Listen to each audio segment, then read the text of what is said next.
26 जानेवारी 1950ला आहे का आपली ही ओळख? आपण स्वीकारली का ही ओळख? आपण झालो का भारतीय? आपण बाहेर लोकांना सांगतो का की मी भारतीय आहे? पहिल्यांदा काय सांगतो कोणी विचारलं तर, तुम्ही कोण आहात? काय सांगणार आपण ताई? हां हां नाही, कोणी म्हणेल मी हिंदू आहे. आपल्याला कोणी विचारलं तर म्हणेल मी बौद्ध आहे. मी काय आहे? बौद्ध. हिंदूंशी बोलायचं असेल तर मी काय म्हणेन? मी बौद्ध आहे. परंतु त्या हिंदूला आपण सांगतो का मी भारतीय आहे म्हणून? मुसलमानाला सांगतो का भारतीय आहे म्हणून? एखादा विदेशी आला या विहारामध्ये तर काय म्हणू? आम्ही बौद्ध आहोत. आणि तो काय सांगेल? मी अमेरिकन आहे. तो काय सांगेल? मी नेपाळी आहे. तो काय सांगेल आपल्याला? भिक्खू जरी असला तरी तो म्हणेल मी नेपाळी आहे, माझा धर्म बौद्ध आहे. मी भूतानचा आहे, माझा धर्म बौद्ध आहे. परंतु आपण कधी असा परिचय देताना यापैकी एखाद्याने सांगावं मला की मी माझा परिचय देताना मी भारतीय आहे, माझा धर्म बौद्ध आहे, अशी ओळख दिली का आपण? कधी देतो का? तरी आपण भारतीय आहोत का? मग हे प्रश्न आज उपस्थित झाले पाहिजेत की नाही?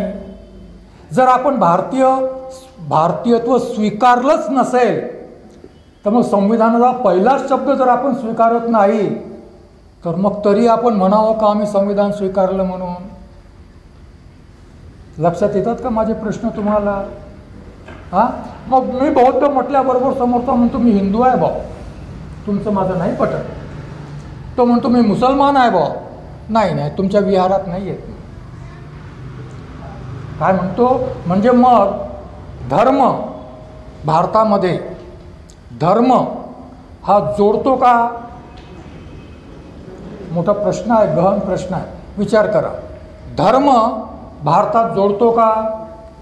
परंतु मी म्हटलं की मी भारतीय आहे आणि मुसलमानाला म्हटलं की तूही भारतीय आहेस, चल आपण बसून तर काही बोलू, तुझे माझे जे काही प्रश्न असतील चर्चा करता येईल, होऊ शकेल की नाही? तू तुझ्या विहारात तिथे अल्लाला आठवण करत बस, मी इथे बुद्धाची आठवण करतो. परंतु याच्या बाहेर निघाल्यावर आपण दोघंही बसू शकतो का एकत्र? आधार काय? इतर धर्मीय लोकांशी संवाद साधायला आधार काय? हा संविधानाचा प्रश्न आहे. हा कोणाचा प्रश्न आहे? संविधान. मग हा जो भारतीय, we the people of India, आम्ही भारताचे लोक, ही भारताची ओळख दिलेली आहे. आणि मग आम्ही भारताचे लोक आहोत, म्हणजे पाकिस्तानचे नाही आहोत, म्हणजे अमेरिकेचे नाही आहोत. आता लोक हा शब्द जो आहे, लोक शब्द पहा. आता लोक हा शब्द मग तुम्हाला सांगितलं की 1950 पूर्वी आपण कोण होतो? प्रजा होतो. प्रजा होतो याचा अर्थ आमच्यावर कोणाचं दुसऱ्याचं शासन होतं. परंतु जिथे लोक आहेत ते लोक स्वशासित असतात, दुसऱ्याचं शासन नाही आहे. आमच्या देशात कोणाचं शासन? आमचं शासन. परंतु आमचं शासन म्हणताना आम्हाला हा विचार करावा लागेल की आम्ही शासन व्यवस्था जी स्वीकारली ही रिप्रेझेंटेटिव्ह डेमोक्रेसी आहे. म्हणजे मग आमच्या वतीने शासन कोण करतं? आम्ही निवडलेले प्रतिनिधी. सत्ता कोणाची? आमची. श्रेष्ठ कोण? आम्ही. डॉक्टर बाबासाहेब आंबेडकर म्हणतात लोक सार्वभौम आहेत आणि 13 डिसेंबर 1946ला, किती लोकांना माहीत आहे ही तारीख? 13 डिसेंबर 1946 संविधानाच्या संबंधात. 13 डिसेंबर 1946ला संविधान सभेमध्ये पंडित जवाहरलाल नेहरूंनी ध्येय आणि उद्दिष्टाचा प्रस्ताव मांडलेला होता आणि तिथून खऱ्या अर्थाने संविधान सभेच्या कार्यवाहीला सुरुवात झाली. मग त्याच्या आधी औपचारिकता पूर्ण झाल्यात. आणि मग त्या प्रस्तावात म्हणतात लोक सार्वभौम आहेत, लोक सत्तेचे स्रोत आहेत, म्हणजे सर्व सत्ता लोकांच्या हाती आहे. लोक सार्वभौम आहेत, लोक स्वयंशासित आहेत आणि मग लोक या लोकशाहीमध्ये आपले प्रतिनिधी निवडतील, शासक नाही. आम्ही आमचा राजा नाही निवडत, आमचा शासक नाही निवडत. आम्ही कोण? प्रतिनिधी. मंत्री हा शासक नाही आहे, कलेक्टर हा शासक नाही आहे. कलेक्टरला आम्ही पगार देतो, तो आमचा शासक कसा होऊ शकतो? कलेक्टरला पगार कुठून मिळतो? कधी हा विचार येतो का? आम्ही जर टॅक्स भरला नाही तर हे जे सगळे आहेत यांना पगार मिळेल का कोणाचा? मग जो पगार देतो तो मालक की जो पगार घेतो तो मालक या देशात? हा प्रश्न कधी पडतो का आपल्याला? मालक कोण या देशाचा? पगार घेणारा की पगार देणारा? मग मंत्री जर माझ्या पैशातून पगार घेतो, माझ्या करातून, तर मंत्री माझा मालक कसा होईल? मग त्याने मालकासारखं वागावं का? मालकासारखं नोकर तेव्हा वागतो जेव्हा मालक मालकासारखा वागत नाही तेव्हा. लक्षात येतं का? मालकासारखा नोकर केव्हा वागतो? जेव्हा मालक मालकासारखा वागत नाही तेव्हा. मालकाला जर आपला अधिकार माहीत नसेल तर नोकर त्याचा फायदा घेणार की नाही? मग जर हे मंत्री, आमदार, खासदार या सगळ्यांचा पगार मी देतो, हे सगळे पगार घेतात की नाही? सगळे फुकट विमान प्रवास करतात की नाही? यांचा पगार कोण देतो? बरं, यांना तिथे पाठवलं कोणी निवडून? मीच पाठवलं. आणि उद्या नाही पाठवलं तर घरी बसतील की नाही? उद्या नाही पाठवलं तर घरी बसतील की नाही? ही आहे लोकशाही. मी त्यांना पाठवूही शकतो, मी त्यांना बनवूही शकतो, मी त्यांना त्या सत्तेच्या खुर्चीवरून उतरवूही शकतो. ही लोक आहेत, ही शक्ती आहे. आणि याला म्हणतात सार्वभौमता. याला म्हणतात सार्वभौमता. पटतं का तुम्हाला हे? मग उद्या जर एखादा आमदार आला इथे तर त्याला विचारता येईल का आपल्याला प्रश्न की बाबा या संविधानाच्या वाचवण्यासाठी तू तिथे बसून काय करतो, जरा सांगशील का? हां, उद्या जर रामदास आठवले आले तिथे, समजा आपण विचार, ते मंत्री आहेत म्हणून बोलतो मी, उद्या जर रामदास आठवले आले तिथे तर त्यांना विचारता येईल का की नरेंद्र मोदी खरंच संविधानाने लोकशाही सुरक्षित ठेवतात की बिघडवून राहिलेले आहेत बाबा? हां, आणि मग तू तिथे बसून जर बाबासाहेबांचं नाव घेतोस, माझा खासदार आहेस, मी तुला पगार देते. कोणाचा? मी याला विचारलं होतं एकदा गडकरीला, गडकरी आमदार होता. मी म्हटलं यार तू कोणाचा पगार घेतोस? घेतोस की घेत नाही? घेतोस ना, मग मी तुला मत दिलं की दिलं नाही याचा काय उद्देश आहे? अरे मी कर भरतो, तू माझा पगार घेतोस, तू माझा प्रश्न मांडला पाहिजेस तिथे. ज्याचा पगार घेतोस त्याचा प्रश्न मांडला पाहिजे. तुला मत दिलं की दिलं नाही हा काय प्रश्न आहे? अरे मत न देणाराही टॅक्स देतो, घरी बसणाराही टॅक्स देतो, तुला देणाराही टॅक्स देतो. हे विचारता येईल का आपल्याला? हा विचारण्याचा अधिकार लोकशाहीमध्ये लोकांना आहे म्हणून लोक श्रेष्ठ आहेत. समजते का? लोकशाही ही आहे. लोकशाही म्हणजे फक्त मत देणं नाही. मत देताना, आपला प्रतिनिधी निवडताना त्या प्रतिनिधीला जबाब विचारण्याची, प्रश्न विचारण्याची शक्ती संविधानाने दिलेली आहे म्हणून लोक मोठे आहेत. तू असा का वागलास हे मी रामदास आठवलेला विचारावं की विचारू नये? माझं संविधान म्हणतं की विचारलं पाहिजे. कारण तो मत कोणी दिलं मला माहीत नाही, परंतु माझा पगार देतो, माझ्या टॅक्सचा पगार घेतो तो, की फक्त BJPवालेच टॅक्स भरतात. मग त्याने BJPचंच ऐकावं का? जे BJPवाले नाहीत ते टॅक्स भरत नाहीत का? मग लोक कोण? लोकशाहीमध्ये लोक कोण असतात? लोक सार्वभौम आहेत, लोक सत्तेचे स्रोत आहेत, लोक आपला प्रतिनिधी निवडतात, प्रतिनिधीला आपले काही अधिकार देतात. किंवा मी तिथे जाऊ शकत नाही मुंबईला, मी तिथे दिल्लीला जाऊ शकत नाही, तू जा माझ्या वतीने आणि तू माझ्या हिताचं काम कर, लोकांच्या हिताचं काम कर. आणि ज्या दिवशी करणार नाहीस त्या दिवशी, म्हणून तर रामदास आठवले निवडून येऊ शकत नाही ना कुठेच. म्हणून रामदास आठवले कुठूनच निवडून येऊ शकत नाही. का निवडून येऊ शकत नाही? कारण आपलेही लोक त्याला मत देत नाहीत. बाकीचे तर देतच नाही, परंतु आपलेही त्याला मत देत नाहीत. का नाही देत? उद्या जर नागपूरमधून लोकसभेला उभे राहील रामदास आठवले, तुम्ही देणार का मत त्याला? मी नाही देणार. नाही, कोणी देऊ न देऊ मी नाही देणार. का नाही देणार? कारण जो ज्या पक्षाच्या तिकिटावरून ज्या पक्षाचं समर्थन तो करतो तो पक्ष बाबासाहेबांचा विरोधी असं मला वाटतो, मी नाही देणार. मग लोक, प्रश्न विचारायचा अधिकार आहे लोकांना. पाठवायचा अधिकार आहे, वापस बोलवायचा अधिकार आहे. मनमोहन सिंग घरी गेले की नाही? इंदिरा गांधीला घरी कोणी पाठवलं? मग मोदीला घरी कोण पाठवेल? हां, जर इंदिरा गांधीला लोक घरी पाठवू शकतात, मनमोहन सिंगाला घरी पाठवू शकतात, तर नरेंद्र मोदीलाही लोकच घरी पाठवू शकतात, बाकी कोणी नाही पाठवू शकत. म्हणून लोक सार्वभौम आहेत. लोक कसे आहेत? लोक सार्वभौम आहेत. लोक सत्तेचे स्रोत आहेत. लोक आपले प्रतिनिधी निवडण्याचा अधिकार लोकांना आहे. आपले प्रतिनिधी न निवडण्याचाही अधिकार लोकांना आहे. त्यांना प्रश्न विचारण्याचा अधिकार आहे. ज्या देशात लोकांना हे माहीत आहे आपले अधिकार, त्या देशात नेते भ्रष्ट कमी आहेत. तिथे विचारलं जातं, ट्रम्पला पाठवलं की नाही? किती आकांक्षानं केलं? कोणी पाठवलं? लोकांनीच पाठवलं की नाही? का? कारण सगळे उठून उभे राहिले त्याच्याविरुद्ध. का नालायक माणूस याला घरी पाठवा, लवकर पाठवा. आणि गेल्यावरही सुटका नाही आहे त्याची, त्याच्यावर महाभियोग सुरू आहे. गेल्यावरही त्याची सुटका नाही. कोण करू शकतं हे लोकशाहीमध्ये होतं. फक्त पुतीनला घरी पाठवता येते का? शी जिनपिंगला घरी पाठवता येते का? पाठवता येते का? का नाही पाठवता येत? कारण तिथे आंदोलन झालं होतं, तर तिथल्या चीनच्या त्या अध्यक्षाने रणगाडे पाठवलेत विद्यार्थ्यांवर.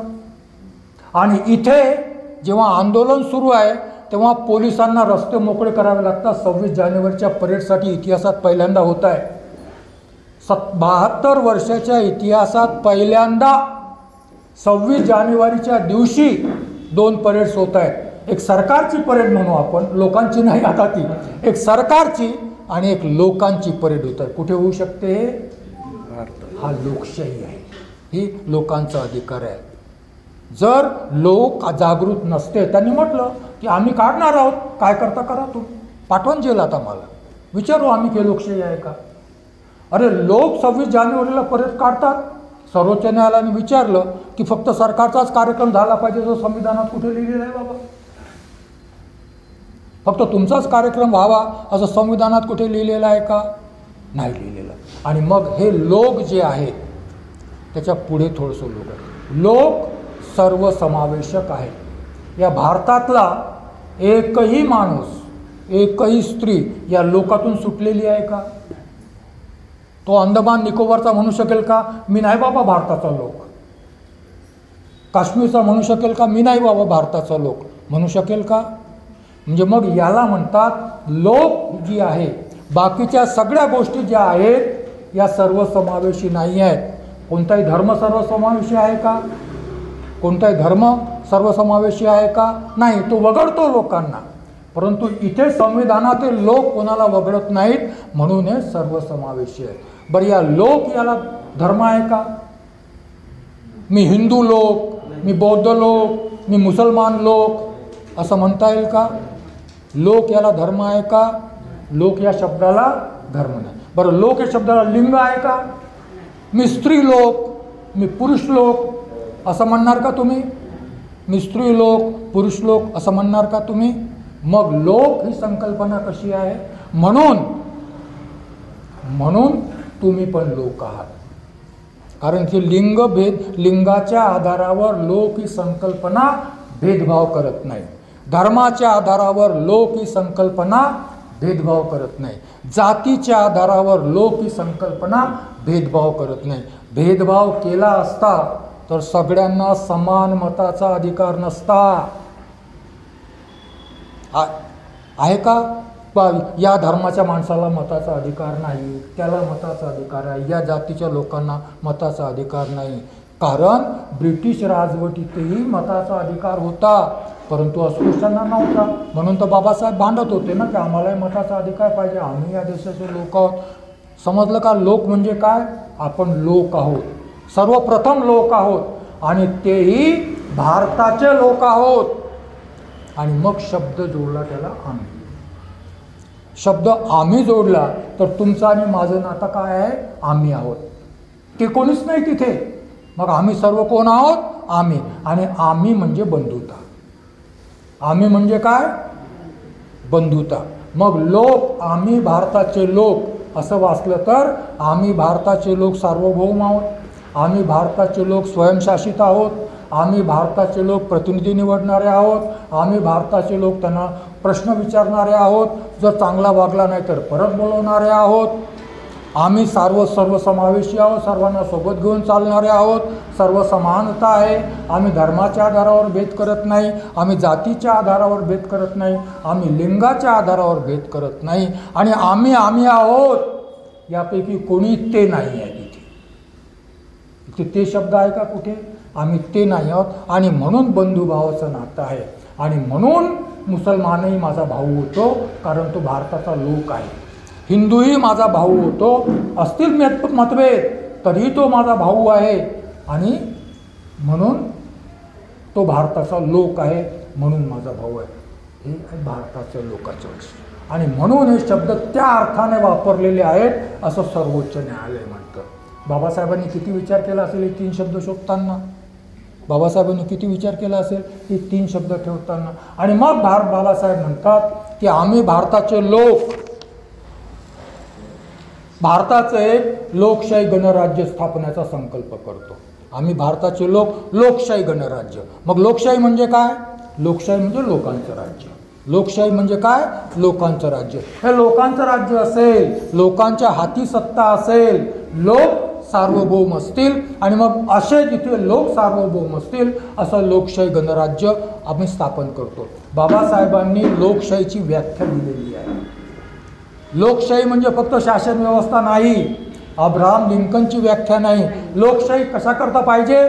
लोक तर सार्वभौम आहेत, परंतु लोकशाहीच्या माध्यमातून डॉक्टर बाबासाहेब आंबेडकर म्हणतात की समाजामध्ये सामाजिक, आर्थिक, राजकीय परिवर्तन घडवून आणता येऊ शकते. उदाहरणार्थ, भारतात लोकशाही नसती, संविधान, लोकशाही आणि लोकशाहीतलं कलम 25 नसतं, तर 1956ला बाबासाहेबांना हिंदू धर्म सोडून बुद्ध धर्म स्वीकारता आला असता काय? हा प्रश्न किती लोकांना पडतो?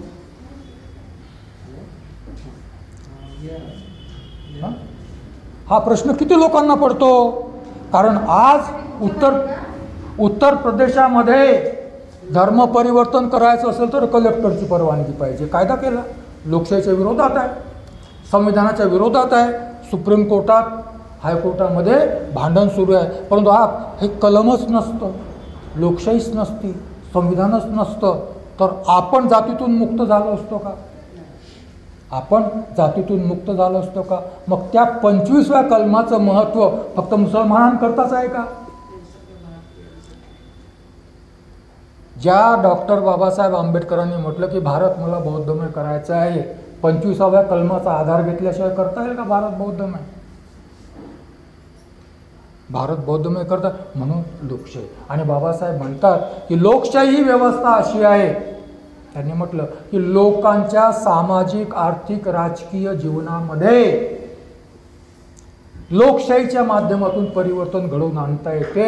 रक्तपात करायची गरज नाही, रशिया, चीनमध्ये झाली अशी क्रांती करायची गरज नाही. आणि मग या लोकांचं महत्त्व मांडताना डॉक्टर बाबासाहेब आंबेडकर म्हणतात की आम्ही आमच्या संविधान सभेत, वाचा पुन्हा एकदा ती काय म्हणतात बाबासाहेब? आम्ही, लोक म्हणतात, आम्ही भारताचे लोक भारताचं एक लोकशाही गणराज्य स्थापण्याचा संकल्प करून आज दिनांक 26 नोव्हेंबर 1949ला आमच्या संविधान सभेत.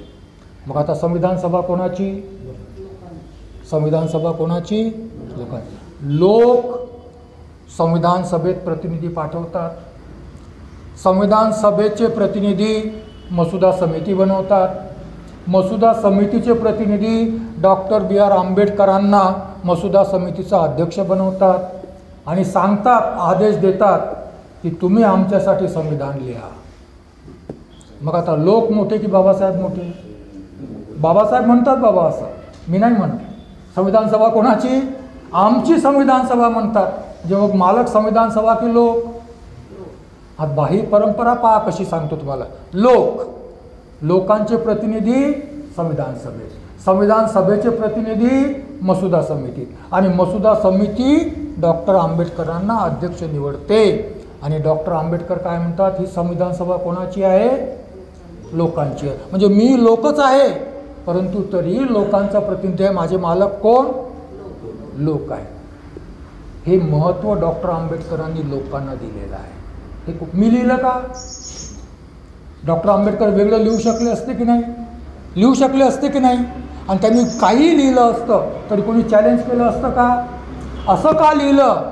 असं एवढ्याच करता लिहिलं की तुम्ही लोक व्हा म्हणून, तुम्हाला ते स्थान द्यायचं होतं या लोकशाहीमध्ये म्हणून लिहिलं. आणि मग हे लोक म्हणतात की हे संविधान आम्ही अंगीकृत करतो, आम्ही ॲडॉप्ट करतो, कारण हे आम्ही निर्माण केलेलं आहे.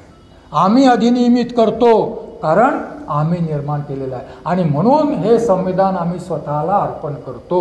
हे लिहिलं कोणी? डॉक्टर आंबेडकर म्हणू शकले असते ना की संविधान सभेने निर्मित केलेलं संविधान आम्ही लोकांना अर्पण करतो, म्हणू शकले असते की नाही? असं म्हटलं असतं तर काय बिघडलं असतं का? कोणी स्वीकारलं नसतं का? असंच म्हटलं असतं ना. डॉक्टर आंबेडकरांनी कधीच म्हटलं नाही की मी संविधान निर्माण केलं म्हणून, परंतु डॉक्टर आंबेडकरांनी म्हटलं असतं की संविधान सभेने निर्माण केलेलं, कारण 25 नोव्हेंबर 1949चा प्रस्तावच तसा आहे. कसा प्रस्ताव आहे तो? तो प्रस्ताव म्हणतो की मसुदा या संविधान सभेने निर्धारित केलेलं संविधान स्वीकारण्यात यावं. 25 नोव्हेंबरचा प्रस्ताव आहे, 26 नोव्हेंबरला तो प्रस्ताव स्वीकार झाला. तरीही उद्देशिकेमध्ये डॉक्टर आंबेडकर असं नाही म्हणत की संविधान सभेने स्वीकृत केलेलं संविधान आम्ही लोकांना अर्पण करतो. ते म्हणतात लोकांनी स्वीकारलेलं, लोकांनी अधिनियमित केलेलं संविधान लोक स्वतःला अर्पण करतात, म्हणून लोक शब्द त्या अर्थाने वापरण्यात आलेला आहे. लक्षात येतं का? लोकशाहीमध्ये लोक कसे असतात? लोक हे असे आहेत, तुम्ही आणि मी फाटके जरी असलो, गरीब जरी असलो, तरीही आम्ही भारताचे लोक आहोत, हे आमचं संविधान म्हणते. आणि मग हा संविधानाला आम्ही म्हणतो संविधान आमच्या मुक्तीचा प्रलेख आहे, असं आम्ही म्हणतो. संविधानाने आम्हाला काय दिलेली आहे? मुक्ती दिलेली आहे. कशापासून? सर्व प्रकारच्या गुलामीपासून. स्त्रियांना 3 प्रकारच्या गुलामीतून मुक्तता दिली, अस्पृश्यांना 2 प्रकारच्या गुलामीतून मुक्तता दिली, आणि बाकीच्यांना 1 प्रकारच्या गुलामीतून, दुसऱ्याच्या शासनातून मुक्तता दिली. आणि म्हणून संविधानाला आम्ही म्हणतो की आमच्या मुक्तीचा प्रलेख. परंतु हे आदर्श झालं, बाबासाहेबांना अभिप्रेत होतं. आज ही स्थिती आहे का? आज ही स्थिती नाही आहे. आज तर शासक बनलेले आहेत आमचे. आज तर आम्हाला पुन्हा गुलाम करण्याचे प्रयास होत आहेत. होत आहेत की नाही होत? का होत आहेत?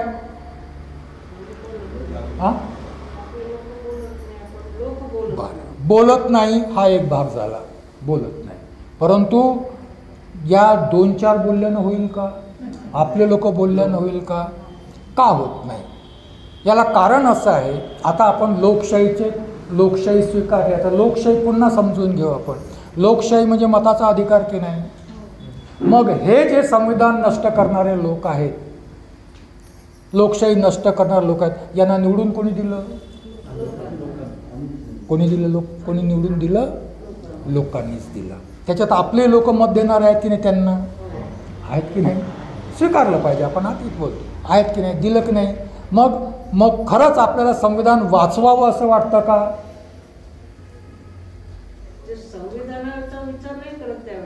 हां, कशाचा विचार करतात? आपला काय फायदा होईल. म्हणजे मग या देशात जे मतदान होते, देशात कोणतीही निवडणूक असो, ग्रामपंचायतीपासून तर लोकसभेची, ते मतदान धर्माच्या आधारावर होते, ते मतदान जातीच्या आधारावर होते, ते मतदान स्वार्थाच्या आधारावर होते. बरोबर आहे का माझं म्हणणं? धर्माच्या आधारावर होते, जातीच्या. आजही कुठेही बसलो असलो आपण, मग या कॉन्स्टिट्युएन्सीमध्ये, या मतदारसंघामध्ये कोणाला उभं करायचं? मग कोणत्या जातीची लोकसंख्या जास्त आहे, कोणत्या धर्माची लोकसंख्या जास्त आहे. कितीही चांगला माणूस असेल आणि डांगरेंच्या वस्तीत उभं केलं तो बुद्ध धम्माचा नाही आहे. येईल का निवडून? तुम्ही द्याल का मत दुसऱ्या जातीच्या दुसऱ्या धर्माच्या माणसाला? खूप चांगला आहे, द्याल का? प्रश्न. मग जर या देशामध्ये धर्माच्या नावावर आणि जातीच्या नावावर मतदान होत असेल, तर जे धर्माच्या नावावर बहुसंख्याक आहेत तेच निवडून येतील. तुम्ही याल का निवडून कधी? ज्यांच्या जाती बहुसंख्याक आहेत तेच निवडून येतील. सवर्ण बहुसंख्याक आहेत शूद्रासहित.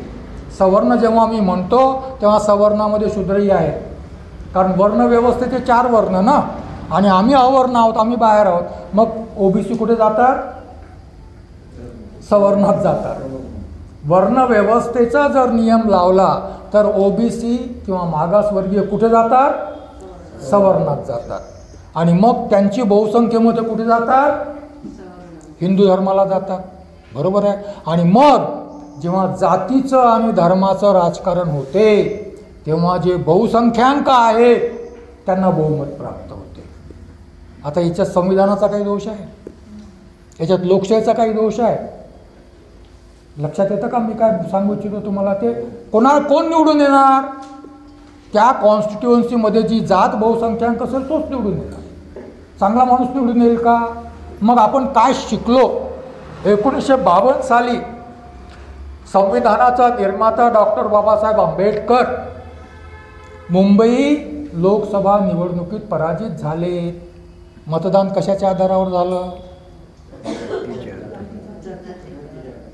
मतदान करणाऱ्यांना हे वाटलं का की या माणसाने आम्हाला मताचा अधिकार दिला, या माणसा इतका लायक माणूस या मतदारसंघात दुसरा कोणीही नाही, आम्ही याला निवडून दिलं पाहिजे, असं वाटलं का? नाही.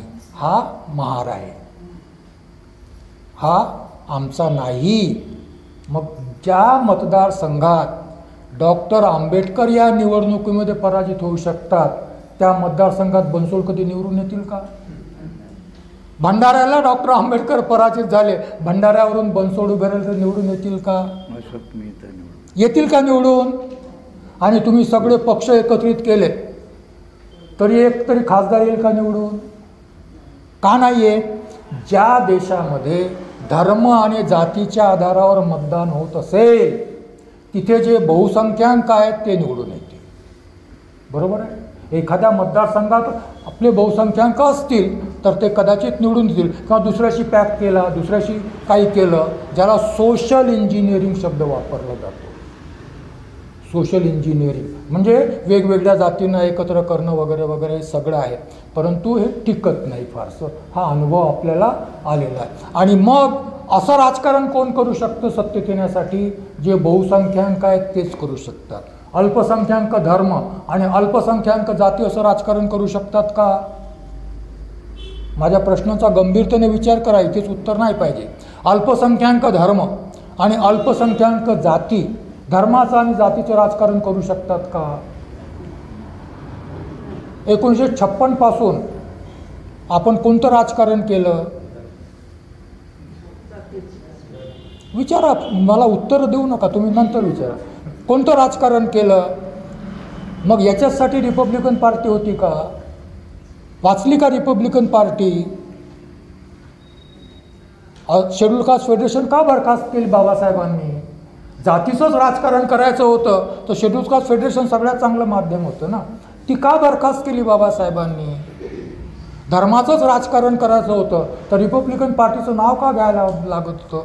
हां, बुद्ध पार्टी म्हटलं असतं ना बाबासाहेबांनी, बुद्धांचा पक्ष म्हटलं असताना. म्हटलं का? मग रिपब्लिकन पार्टी आपल्याला वाचायची नाही आहे, भारताचे लोक आपल्याला वाचायचे नाही आहेत, संविधान आपल्याला वाचायचं नाही आहे, आणि आम्हाला धर्माचं आणि जातीचं राजकारण करायचं आहे. तर हे राजकारण फक्त आणि फक्त बहुसंख्याकांना सोयीचं आहे. आणि म्हणून बाबासाहेब 1952ला म्हणतात की या देशात काँग्रेसचं जरी बहुमत असलं तरी एक पॉलिटिकल मेजॉरिटी नाही, ही राजकीय मेजॉरिटी नाही आहे, ही सांप्रदायिक बहुमत आहे, धर्माच्या आधारावर बहुमत आहे. कारण बाबासाहेबांकरता त्यावेळी BJP नव्हतं, RSSचंही फारसं प्रस्थ नव्हतं, त्यामुळे बाबासाहेबांचं विरोधक काँग्रेसच होतं आणि काँग्रेसला ते म्हणायचे हे हिंदुत्ववादी आहेत, फक्त मुसलमानांच्या प्रती हे सॉफ्ट आहेत, परंतु आपल्या प्रती तेवढेच वाईट आहेत जेवढे गांधी होते 1932 साली. त्यामुळे काँग्रेसला ते काय म्हणायचे. मग काँग्रेस अजून बदलली नाही. काँग्रेसही तो मागच्या निवडणुकीमध्ये राहुल गांधी म्हणतो ना मी शिवभक्त आहे, मोदी म्हणतो मी शिवभक्त आहे. मग दोघात फरक काय आपल्यासाठी म्हटलं ना मागच्या निवडणुकीमध्ये. मग दोघंही जर धर्माचा आधार घेत असतील तर दोघंही चालतात का आम्हाला. घेतला ना राजीव गांधीने आधार की नाही घेतला, बरोबर आहे. ख्रिश्चन असूनही सोनिया गांधी कुंभमेळ्यात गंगेत पाय बुडवायला गेलीच की नाही, गेली की नाही. सांगायचा अर्थ असा आहे की जर या समाजाला डांगरे साहेब म्हणतात की आम्ही सत्तेत आलं पाहिजे, सत्तेत यायचं असेल तर आम्हाला बाहेर पडावं लागेल, आम्हाला भारताच्या लोकांपर्यंत जावं लागेल आणि त्यांना सांगावं लागेल की तुमची जात तुमचा धर्म जो काही असेल तो असेल, तुम्ही भारताचे लोक आहात, संविधानाने तुम्हाला लोकशाही दिली, हे जर वाचलं नाही तर OBC ही गुलाम होते. चौथा वर्ण आहे आमच्यासाठी ते सवर्ण आहे, परंतु बाकीच्या 3 वर्णांसाठी ते शूद्र आहेत. ते कोण होतील, शूद्र होतील. आमच्यासाठी ते काय आहेत, सवर्ण आहेत, परंतु बाकीच्या 3 वर्णांसाठी ते काय आहेत, ते कोण होतील, शूद्र होतील. मग त्यांना विचारावं लागेल की तुम्हाला शूद्र व्हायचं आहे का, पुन्हा तुम्हाला ती स्थिती पाहिजे का, की तुम्ही भारताचे लोक आहात हे तुम्ही मान्य करणार.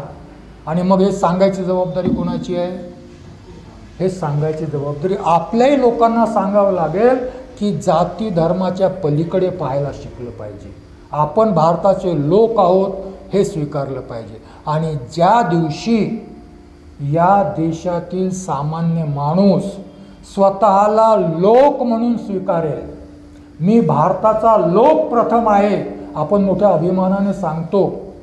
1929 साली डॉक्टर आंबेडकर म्हणतात मी प्रथम भारतीय आहे आणि शेवटीही भारतीय आहे. बाबासाहेबांनी 1956 साली धर्मांतर केलं फार कमी दिवस जगले, परंतु मी असं कुठेही वाचतो नाही की त्यांनी म्हटलं आता मी पहिल्यांदा बुद्ध आहे आणि नंतर भारतीय आहे. असं वाचलं का बनसोड तुम्ही कुठे, मी तर नाही वाचलं. म्हणजे ते महापरिनिर्वाणाला जाईपर्यंत भारतीय प्रथम होते. ते कोण होते, प्रथम भारतीय होते. मग आपल्याला प्रथम भारतीय होता येईल का, जर आपण प्रथम भारतीय झालो तरच या कोशाच्या बाहेर पडून इतरांशी संपर्क साधू शकू आणि पॉलिटिकल मेजॉरिटी निर्माण करण्याचा प्रयत्न करू शकू, जी मेजॉरिटी सांप्रदायिक किंवा धर्माच्या आधारावर मेजॉरिटीला बहुसंख्याकांच्या राजवटीला विरोध करेल. अन्यथा भारतीय लोकांना जोडण्याचं दुसरं साधन नाही. आणि म्हणून वंदना संघाने असं ठरवलं की आम्ही हे संविधान या पद्धतीने घेऊन जाणार लोकांपर्यंत, ही लोकशाही या पद्धतीने आम्ही लोकांपर्यंत मांडणार आणि लोकांना सांगणार की तू लोक आहेस, मी लोक आहो. संविधान असं आहे, लोकशाही ही आहे. तुझे पॉलिटिकल पार्टी काय आहे, त्याचा धर्म काय, तुझी जात काय आम्हाला माहीत नाही, परंतु एकच व्होटिंग करताना लोकशाही आणि संविधान जो सुरक्षित ठेवेल त्याला मत द्या. आम्हाला काय कोणत्याही पॉलिटिकल पार्टीला मत द्या. माझी तर काही पॉलिटिकल पार्टी नाही आहे, माझी काही पॉलिटिकल पार्टी नाही. कोणालाही मत दिलं तरी चालेल, पण संविधान आणि लोकशाही वाचेल तर तुझ्या मताचा अधिकार सुरक्षित राहील. अन्यथा तुम्हाला गुलाम होण्याशिवाय काही पर्याय नाही. आज आपण त्या दिशेने वाटचाल करतो आहोत. तुमच्या मंगलकामना आम्हाला वंदना संघाला पाहिजेत की या उपक्रम 52 व्याख्यानाचा हा उपक्रम आम्हाला अन्य लोकांपर्यंत जाण्यास मदत करो. यासाठी हा कार्यक्रम आम्ही आयोजित करतो आहोत. आम्ही संकल्प करतो आहोत 52 सभा घ्यायचा, दर आठवड्याला एक सभा घ्यायचा आणि ते सभेची सुरुवात आम्ही इथपासून केलेली आहे. डांगरे साहेबांच्या माध्यमातून आम्ही आज तुमच्यापर्यंत पोहोचू शकलो आणि तुमच्यापर्यंत आलेलो आहोत आणि तुम्ही आम्हाला ही संधी दिली, त्याकरता पुन्हा एकदा मी तुमचा आभारी आहे. मी ते थांबतो. परंतु जर कोणाला काही प्रश्न विचारायचा असेल तर निश्चितच विचारावा असं माझं आवाहन आहे तुम्हाला.